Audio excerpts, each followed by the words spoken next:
سب پہ نظر اندر کی خبر۔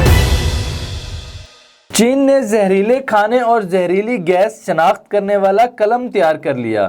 غیر ملکی خبر رساں ایجنسی کے مطابق چین نے ایک ایسا قلم تیار کیا ہے جو باسی کھانے، پھل، سبزیوں کی شناخت کر کے انسانی جان کو بچا سکتا ہے، جبکہ یہ قلم زہریلی گیس کی بھی شناخت کرے گا۔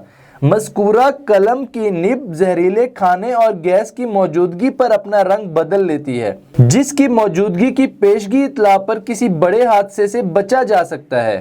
جنگوں یا حملوں میں زہریلی گیسیں استعمال کی جاتی ہیں جس کی بو اور رنگت نہیں ہوتی۔ اسی طرح کھانے پینے کی بہت سی اشیاء خراب ہونے پر بھی گیس کے بخارات خارج کرتی ہیں جنہیں ہم سونگھ نہیں سکتے۔